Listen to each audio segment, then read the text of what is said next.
जय शिवराय मित्रांनो, शौर्यगाथा चॅनलवर आपण शिवाजी सावंत यांच्या छावा कादंबरीचे वाचन करत आहोत। मागील व्हिडिओमध्ये आपण बघितले की कानंद नदीवर शहाजी राजांचे रीतसर श्राद्ध महाराजांनी घातलेले आहे। त्याचे पूर्ण वर्णन त्या व्हिडिओमध्ये आपण केलेले आहे। आता पुढील भाग आपण बघूया। पालखी गड चढून पद्मावती माचीवर आली आणि तटसर नौबत सिदोजीरावांना पाय उतार होणाऱ्या राजांना मुजरा घालीत वर्दी दिली। खबरगीर बहिर्जी नाईक आत्ताच गड दाखल झाले आहे, पेश होण्याची आज्ञा मागतात।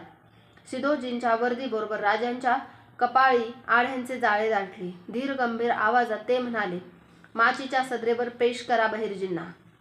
बाळराजांसह राजे सदर माचीकडे आले। सादरकऱ्यांचे मुजरे आपलेसे करीत राजे आणि शंभूराजे सदर बैठकीवर बसले।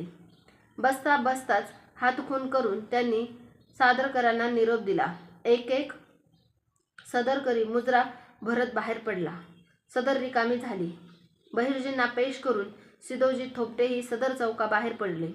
राजांच्या समोर खबरगिरांचा नाईक बहिर्जी मुजरा करून खाली मान घालून उभा होता। बोला नाईक, राजांनी बहिर्जीला धीर दिला। शंभू बाळांच्या पायावर नजर जोडून बहिर्जीने कापऱ्या आवाजात खबर पेश केली। धनी जयसिंग मिर्झा राजा 30,000 स्वार बराबर दिलेर खान 5,000 पठाण अशी मातब्बर फौज चालून येतीया। गनिमांचा तळ बुऱ्हाणपुरावर ठाण झालाया।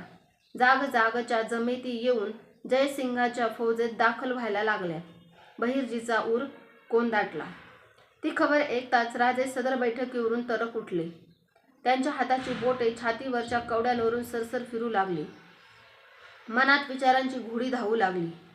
आपल्या सालगिराला वाढदिवसाला शिवाजींच्या मरणाची स्वप्ने पाहणाऱ्या औरंगजेबाने मिर्झा राजे जयसिंग या राजपूत सरदाराला राजांच्या वर नामजात केले होते। एका राजपुताकडून दुसऱ्या राजपुताला उखडून काढण्याचा काट्याने काटा काढू बघणारा राजकीय डाव औरंगजेबाने टाकला होता। हे काम बरोबर होते आहे की नाही यावर सक्त नजर ठेवण्यासाठी दिलेर खान पठाणीचा लोढणा मिर्झा राजाच्या गळ्यात अडकून टाकला होता। बहिर्जींची खबर ऐकून राजे क्षणभर शून्य झाले, पण लागलीच स्वतःला सावरून ते म्हणाले, बहिर्जी, दूरची धावणी झाली, काही खाऊन घ्या या। बहिर्जींनी मुजरा करून निघून गेले। विचारात हरवलेले राजे संगती शंभू राजांना घेऊन पद्मावतीच्या सदरे मागून बाले किल्ल्यावर बाहेर निघणाऱ्या भुयाराच्या तोंडापाशी आले। भुयारावर पहारा देणाऱ्या धारकऱ्यांनी मुजरे करून भुयारावरची थोराड आडधोंड बाजूला हटती केली। मेसाच्या वाकावर चमचमीकीच्या दगडांच्या ठिणग्या टाकून ते दोन मावळ्यांनी त्या वाकण आगटी तयार केली। आगटीवर करंजीर सोडलेले पालोते त्यांनी पेटते केले आणि राजांना भुयार वाट दाखविण्यासाठी ते मावळे भुयारात उतरले। त्यांच्या मागून राजे भुयारात उतरले। मग तोंडाशी उभ्या असलेल्या शंभू राजांना त्यांनी आपला हात देऊन भुयारात घेतले। पालोत्याच्या धुसरमंद प्रकाशात एका मागून एक उतरत्या दगडी पायऱ्या मागे पडू लागल्या। राजे काही बोलत नव्हते। बाळराजे त्यांच्या पावलावर पाऊल टाकीत मागून येत होते। त्यांना हे भुयार संपणार केव्हा असे झाले होते। त्यांनी मागून चालताच राजांना विचारले, महाराज साहेब, हे भुयार संपणार केव्हा? बाळराजांचा आवाज भोवतीच्या फरसबंदी घुमटात घुमून उठला। महाराज साहेब, हे भुयार संपणार केव्हा?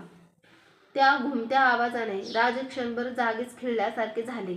मागे न बघताच म्हणाले, शंभू बाळ, आमच्या मागून चालते या। भुयार कधीच संपत नसतात, चाल कधीच थांबत नसते। राजांचे धीर गंभीर शिवबोल भोवतीच्या फरसबंदीला घुमटात तसेच घुमून उठले। शंभू बाळ, आमच्या मागून चालावे आणि राजे समोर तडक चालू लागले। त्यांच्या पायाबर हुकूम त्यांचा भोसलाई फर्जंद शंभू मागून चालू लागला। राजे कर्नाटक मोहिमेवर निघून गेले। नेहमीप्रमाणे बाळराजांना सराव देण्यासाठी फगीरगमाच्या मैदानात कमर कसलेले गोमाजी बाबा पवित्रा धरून खडे ठाकले होते। शिरा तटतटल्यामुळे त्यांच्या पोटऱ्यांवर मांडव चोळणार कसला होता. बुरनुस भरलेली चामड्याची खोळ असलेली थाळी एवढी फळी त्यांनी एका हाताने पुढे सरशी धरली होती. उजव्या हातातील 1.5 हात लांबीचा गदका नाचवीत ते समोर उभ्या असलेल्या शंभूराजांना म्हणाले, "हा धरा मोहरा धाकलं राज. नदर मॅच पायांवर आण गदक्यावर ठिवा." गोमाजींचे पांढरे कल्ले क्षणभर लकलकले. मोहरा धरलेले पाय चढाईसाठी जमिनीत रुतले. फरीच्या परजात चढविलेली मूठ क्षणभर घट्ट आवळून शंभूराजांनी उजव्या हातातील गदका पेलला. डावा पाय आणि फरी धरलेला डावा हात पुढे टाकून कमरेला सावध बाक देत त्यांनी पवित्रा घेतला. गोमाजींनी पुढे केलेल्या गदक्याला आपला गदका भिडवीत एटबाज सलामी दिली. "जय भवानी" गरजत गोमाजींनी चढाईसाठी गदका मागे घेतला. म्हाताऱ्याचे डोळे लखलखत फुलू लागले. "जय भवानी" गरजत शंभूराजांनी गोमाजींच्या वाराचा अंदाज घेण्यासाठी अंग चोरले. फरी गदक्याचा घाई हा मारगिराचा प्रकार सुरू झाला. गोमाजी लगीच चौकी फिरू लागले. इशारत देऊन चढाईचे ठरीव वार टाकू लागले. गुबगुबीत फरी आडवी टाकून शंभूराजे ते वार तटवू लागले. त्यांचे चपळ शरीर नागफण्यासारखे डुलू लागले. त्या दोघांना भवानीच्या राजगडाचे भान उरले नव्हते. त्यांच्या तापल्या शरीरावर घामाचे थेंब उठू लागले. गदका फरीला भिडताच धप धप असे आवाज मैदानातून उठू लागले. घाईच्या या चढाईत शंभूराजांनी गदका जराही अंगाला लावून घेतला नव्हता. गोमाजी त्यांच्या सावध नजरेवर मनोमन खुश होते. सरावाचा पहिला टप्पा संपला. "हो" म्हणत गोमाजींनी थांबण्याची इशारत केली. कपाळावर थपथपलेला घाम तर्जनीच्या पन्हाळीने निचरा करीत ते म्हणाले, "वय झालं आता धाकलं राज. अंग लई घामैस्त. घ्या बघू आता छूट." गोमाजींनी छूट या चढाईचा पवित्रा घेतला. म्हाताऱ्याचे शरीर रान वाऱ्यासारखे झाले. वार करायला ते आता सापडणार नव्हते आणि ते कसे चालून येणार हे समोरच्या खेळ्याला कळणार नव्हते. छूट हा चढाईचा प्रकारच बेछूट मारामारीचा होता. गनिमांशी झुंज घेताना मारेन वा मरेन या निधडेपणाने लढावे तसे हे हात होते. आता इशारती करून वार टाकायचे नव्हते. मन चाहेल तसेच शत्रूला हूल देऊन त्याच्या ढिल्या अंगावर वार उतरवायचे होते. त्यांच्या ढिलेपणाची गय करायची नव्हती. शंभूराजांनी फरी आडवी धरून गदका पेलला. आपल्या हातातील गदका उगाच डाव्या उजवा झुलवीत गोमाजी चपळ पायांनी इकडे तिकडे फिरू लागले. बाळराजांची गदक्यावरची नजर ढळती करण्यासाठी अंगलवते करून ते हूल भरवू लागले. शंभूराजे गदक्यावर जोडलेली नजर हलवायला तयार नव्हते. तेही चाल हेरत सावध झुलू लागले. "बाळराज वार कारीगर होणार हा हुशार असा." गोमाजी धीमेपणाने बोलले. "नाही होणार." नजर गोमाजींच्या हातातील गदक्यावरच जखडती ठेवून शंभूराजे निर्धाराने उत्तरले.